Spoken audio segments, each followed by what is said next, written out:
Day 8. Yeah, day 8. I know it's been a while, like a week, more than a week. I've taken off. It's been a weird week, or it's been a weird couple of days leading up to this point. And I mean, I've started cross country, and the schedule, and when I come home from cross country, because it's early morning practice, when I come home, I am tired. I want to go to sleep, so I sleep until 12, which is normally my normal recording when I'm at home. Normal recording time when I'm at home. So it's like, again, ignore the chickens. But that's like my normal recording time when I get home. So there's like no time for me to record. But I want to still keep the normal recording schedule as I fix my schedule outside of just YouTube. And yeah, I mean, today is the first day back from this hiatus, I guess.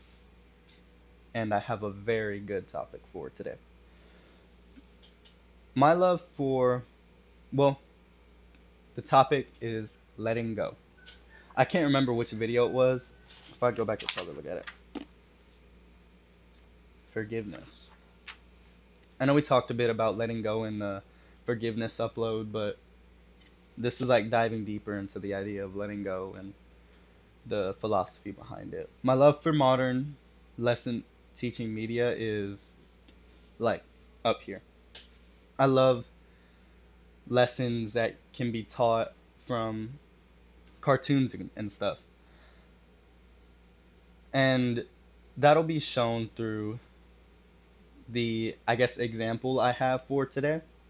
But two of my best examples of lesson teaching media that I love so much, Spider-Man and Avatar, and the Avatar, I guess. Or Avatar the Last Airbender, whatever. You get the point. Those are like my favorite. And I chose the Avatar for today. And if you've watched Avatar the Last Airbender, you know exactly why I chose that piece of media for this topic. And why I chose the Avatar for this video for those who don't know. So basically, the theme of the show is letting go. Each character, each main character, has to let go of something from their past or something they want in the future, whatever. Each of them has to let go. That's the whole theme of the show. And yeah, we're gonna talk about that a little bit and how let's talk about letting go because I don't want to go. You get the point. And I watched this video that kind of opened my eyes to the TV series and taught me a little more than what I had known, and kind of gave me the idea for today and the topic. So this is the video. Put it here. Watch it if you can. It is an amazing video. If you love the Avatar, it helped me understand this show so much more. Watch it if you can. Amazing video. Yeah. So the main characters in the Avatar each go through this theme in relatable ways. I have, I guess, the main characters and how each of them has to let go, or what they have to let go in the series. Some I might explain a little more, some I might not. And yeah. So basically, start off, Aang, the Avatar, has to let go of who, or he is the representation, I guess, of letting go of who you were. In the show, he's the Avatar, but he's also just a kid. A boy who wants his old life back before his whole race. I think they're basically a race. The air nomads got killed, and he has to let go of that person who he was, who ran away after being told he was going to be the Avatar. He ran away from that, and he had to let go of that person who ran away, who wasn't able to stop the killing of the whole air nomads, and he has to learn to let go of that and the person he was. Next character, Zuko. is the letting go of approval. Easiest character to tell, but the deepest character. Zuko is what a lot of us can relate to, the letting go of approval. And you can tell it's his dad. His dad is the one he wants approval from. He goes on a mission to capture the Avatar, which was an impossible mission. It was a feat that was deemed impossible. It was a fool's mission, and he took it because he wanted his father's approval and love. But the video I talked about earlier explains it a little better. Go watch it. But Zuko is the idea of letting go of that approval. Next character is Toph, and is the letting go of expectations. Toph, from watching the video, Toph had actually already let go of the expectations, because Toph lets go of the expectations of her parents, of being just a fragile, blind little girl, and being a strong, independent person. And yeah, she's the idea of letting go of those expectations. And Katara is letting go of revenge. And that kind of bleeds into the forgiveness idea and letting go of the hatred you hold towards someone and forgiving them for what they had done. But I think Katara in the series had let go of the revenge because she noticed just how bad the man's life was who killed her mother. His life sucked. She was like, it's not worth it. I just be killing a man whose life is already as sucky as it is. So, and then Sokka is letting go of adequacy. I didn't know what the hell that meant until I looked it up. Adequacy is basically being good enough. Letting go of the idea of being good enough. And a lot of us can relate to that in so many ways. It's basically the expectation thing. Hydration. Worst Gatorade flavor. Strawberry. Worst. But a lot of us, it's like the expectation thing. Trying to live up to being good enough and good enough for those around us. Sokka in the show feels like, since he is not a bender, he has to be the leader, map guy, whatever, and live up to the idea of being good enough. And if he is not good enough, then he is not worth it, I guess. Worth the time, effort, and just doesn't live up to everybody else in Team Avatar. And we relate to each of these characters a lot more than you think. It is just a kid's show on the surface. But if you look a little past the surface, it teaches a very valuable lesson that a lot of us really need to learn. Letting go of things that we cannot control. And we're going to dive deeper into that because I wrote 3 pages of stuff, so this will probably end up being a longer video. So, yeah. And we relate to each. Adequacy.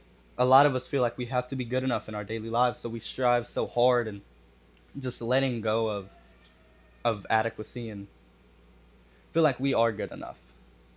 And then a lot of us, when we get hurt, we feel like we need to take revenge. And this is the idea of forgiveness. So go watch my video on forgiveness. Love that video.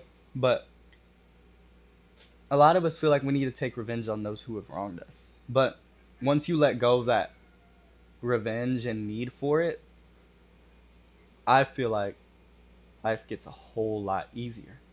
Once we let go of the idea of expectations and the fact that we need to live up to them, we kind of gain this freedom. Like Toph. Now that like I'm thinking about it a little more, I'm like, yeah, she really is the embodiment of letting go of expectations, because when she let go of those expectations set by her parents, she felt free, going with Team Avatar and going around the world, whatever. But yeah, we let go of those expectations and we gain a lot of freedom. And the idea of approval and letting go of that, a lot of us, even me, I'm I'm a person of it as well. I need to let go of approval. There's some people in my life that I chase approval from. Sure. And I looked at it a little deeper last night. I stayed up a while last night thinking about all this, and I thought about if I let go of all this approval, then I would also feel free. The need for these people's approval would set me apart, and I could be my own person, not the person who chases approval. And how do I explain it? It's a feeling, I guess, and it's a little harder to explain in words. But Aang 2, letting go of who you were, a lot of us need to do that.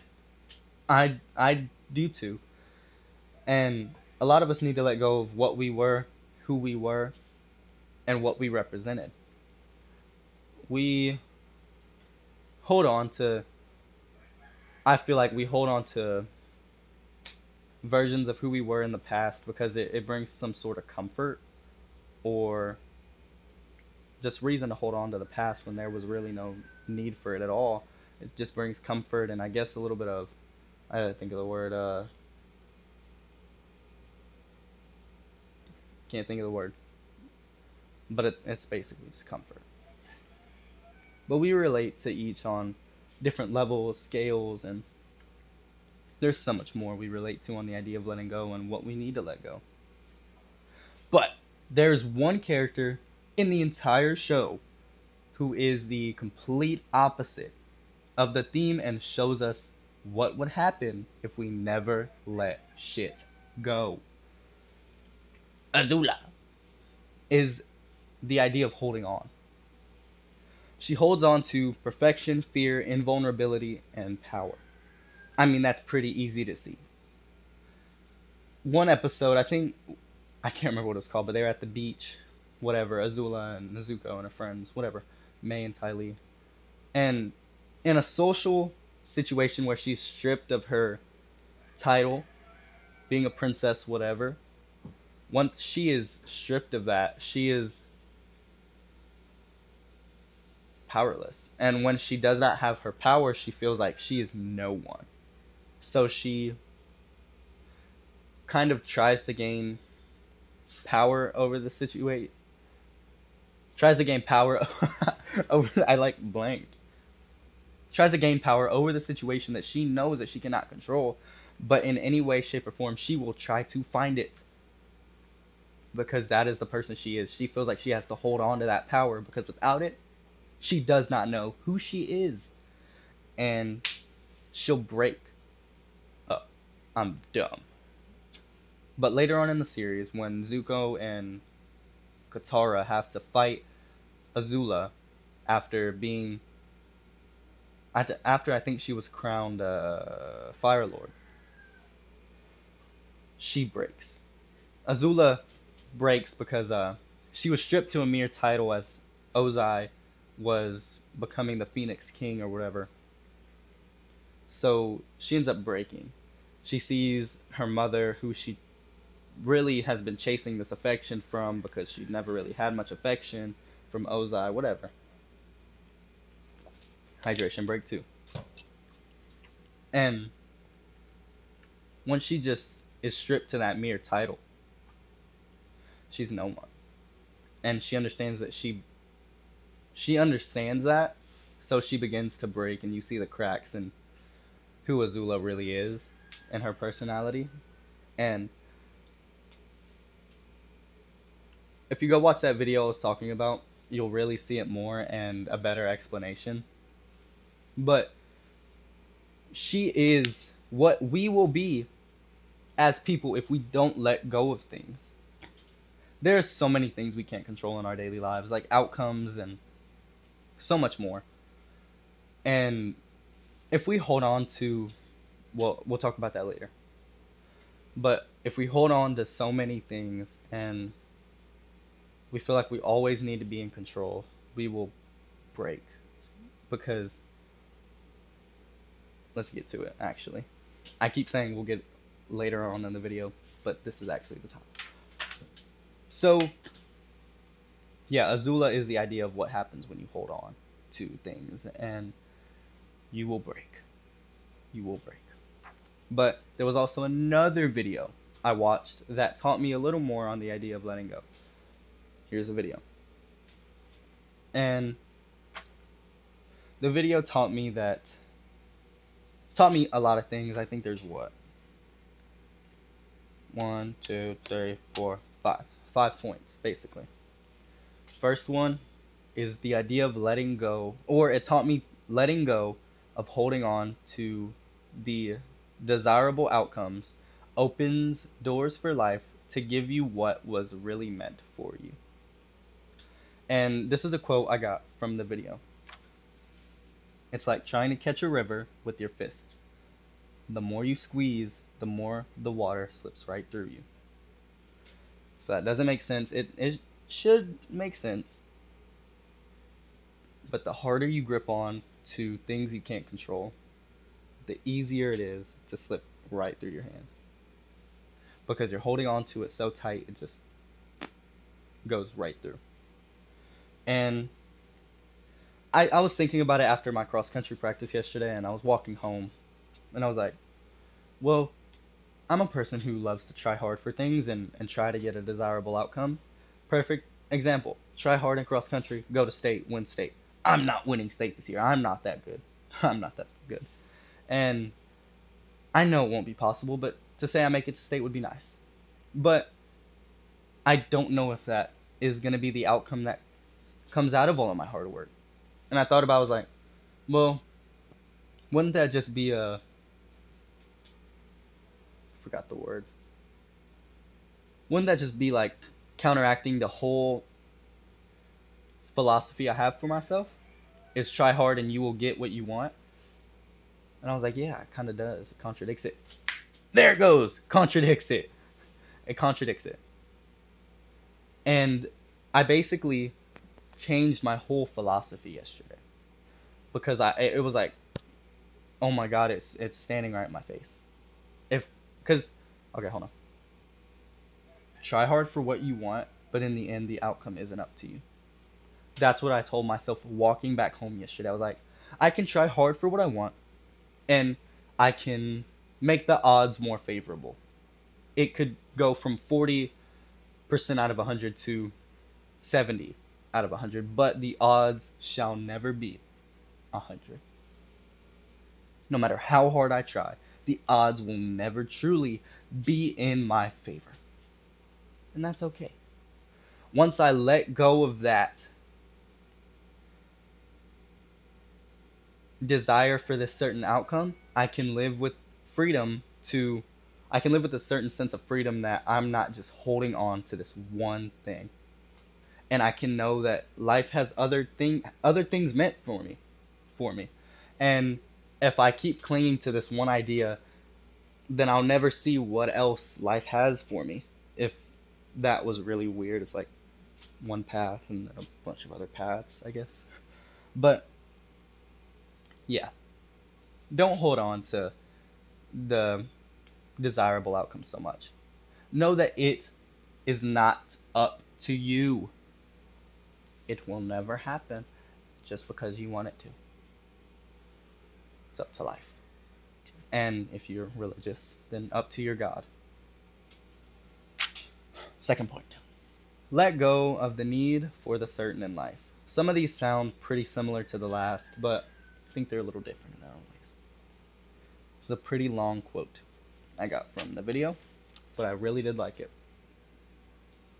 The more you chase certainty, the more you actually invite chaos. Because because needing everything to make sense right now, needing every answer immediately, it closes you off from the paths you can't even see yet. Izzy, that sounds so close to the last. It kind of is. But dive a little deeper into the idea now. I think there's some people out there who feel like they need everything to be certain. I am one of them. And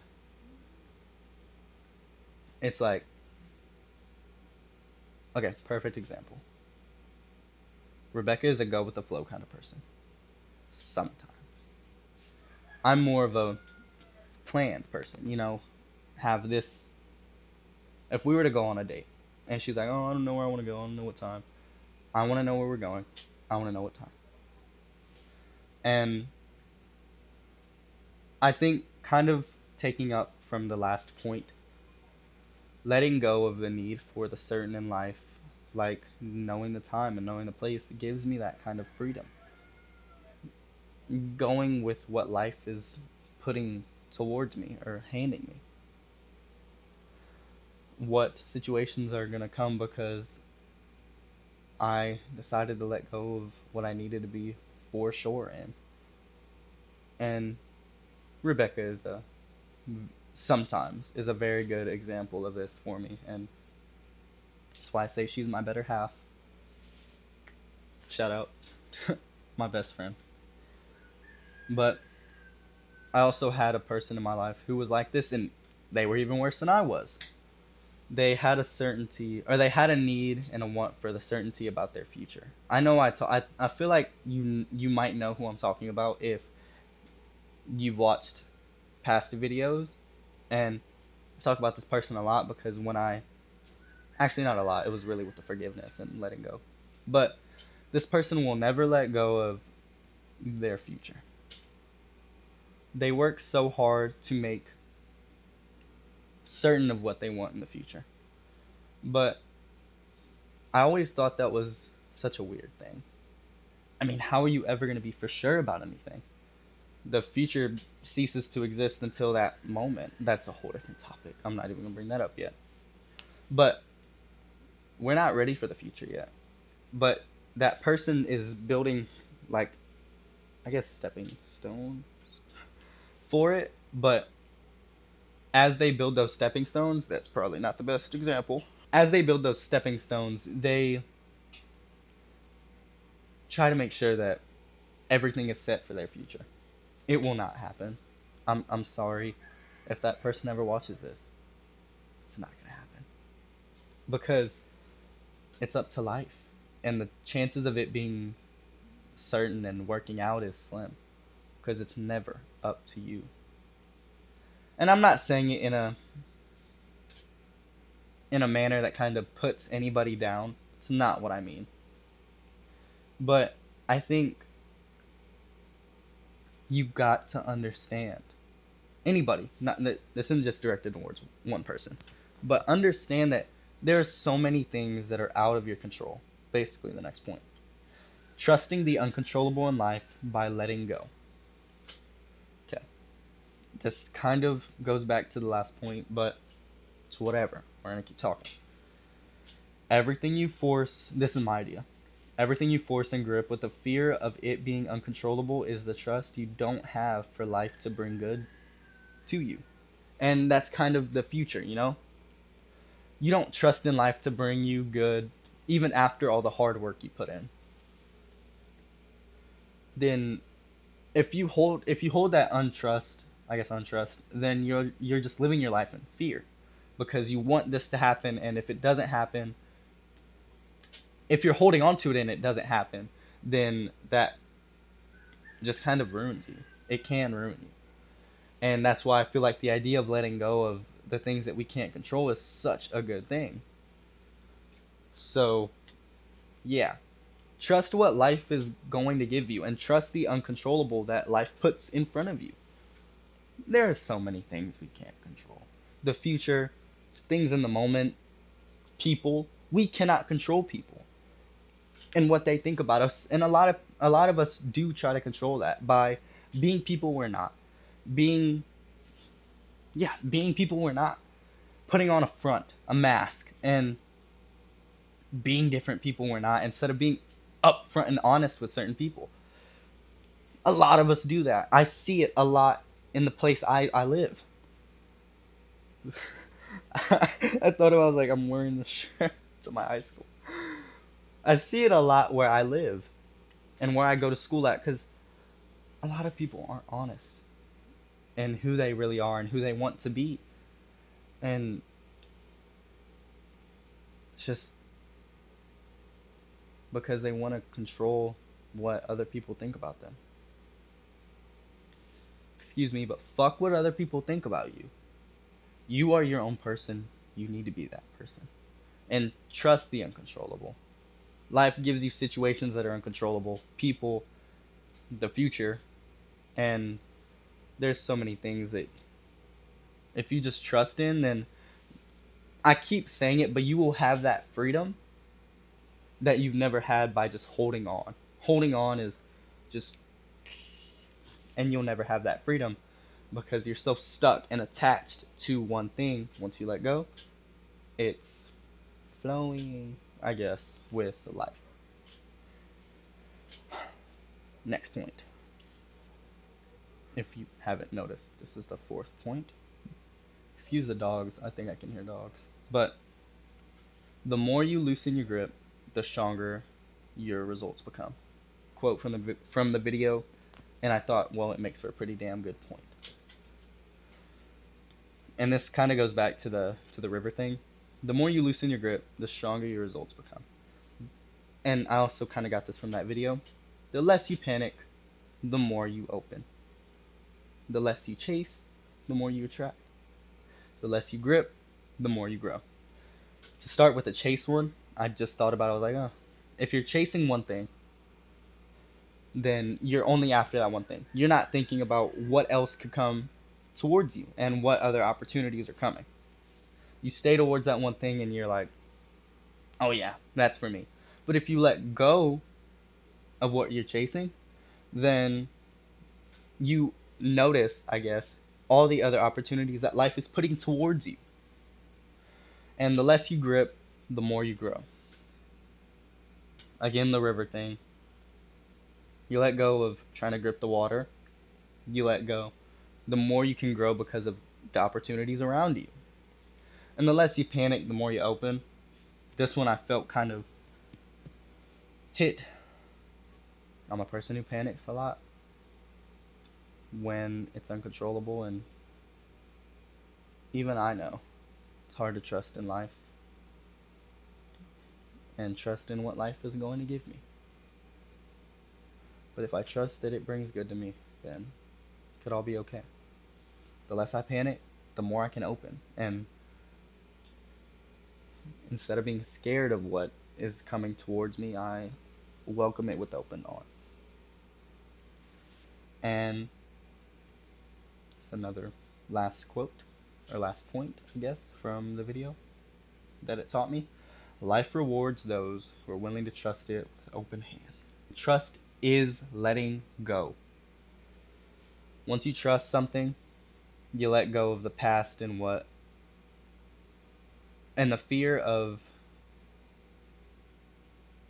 what you can't control. Trust is giving up and letting go and letting the uncontrollable take its toll. And I think it's very true. Life does reward those who are willing to trust it with open hands, and life is going to reward you for trusting in it, trusting that it will bring you good. And yeah, once you have that trust, then there are so many things that can come for you, and so many good things that can come for you, and yeah, bring you good in life as long as you trust life. And I just want to thank both of those videos. I'm gonna put them in the description. I suggest you watch them, even if you don't like Avatar. Watch them.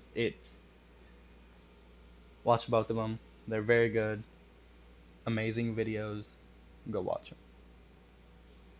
So, kind of to wrap up everything, what do I think about letting go? I think letting go is beautiful. Why? Well, in shortcomings of what we talked about from the second video, there's a lot of beautiful that can come from letting go and trusting life, and what situations that you didn't even know were meant for you once you let go. Those situations could be beautiful because those were actually situations meant for you instead of what you were holding on to so hard. Life gives you what you were really meant for. And trust me, there's pain that comes with letting go. Letting go of people. Hell, I've done it. I'm doing it. Letting go of people who you thought were very good and very important in your life. Damn chickens. Letting go of those people and coming to the conclusion that they were never really that good for you. It's okay.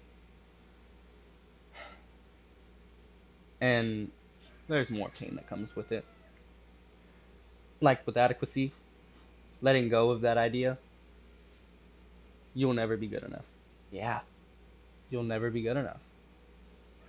But once you sit with that idea, know that that's okay. Not being good enough is okay. Because in the end, you don't have to be good enough for people. As long as you're good enough for yourself, it's all okay. There's pain in that. Pain in letting go of the expectations, whatever. There's so much pain that comes with it, but in the end, I think there's so many good things that come out of it. And the results of letting go after the pain, then yeah, there's the results. It might not be what you originally thought it was going to be, but those results can be something better for you. But once you understand that the results are not up to you, then you have more freedom. You understand that life can still bring beauty towards your life. You understand that life can bring beauty for you, and know that it's not up to you, and the outcomes are still going to be what was actually meant for you once you let go. The love of letting go. I think this made a little more sense to me last night when I was writing it, but I'm trying to think back to it. The love of letting go. I think what I meant by that was the happiness, and I think the actual love for letting go. Once you let go, you can notice the beauty that comes with it, the results, the harsh but true realities. I think there's some love you can find with letting go. And yeah, the life. The life of letting go is a free one. You let go of what you thought you needed, and life gives you something different. You let go of the expectations and you become who you really are. Let go of the feeling of being inadequate, and you become a person who is actually good enough for themselves. Letting go is a beautiful thing. The life of trusting is amazing because trust is letting go. I think we all need it, and we'll all love it. That's letting go. I love this video. Go check out the videos I talked about. They'll be in the description. Have a great day. Know that you are loved. You are good enough as long as you're good enough for yourself. You need to let go. There's some things you need to let go. But you'll find that out on your own time. Hope this was a eye-opener for you. But have a great day. You're loved, and see you tomorrow.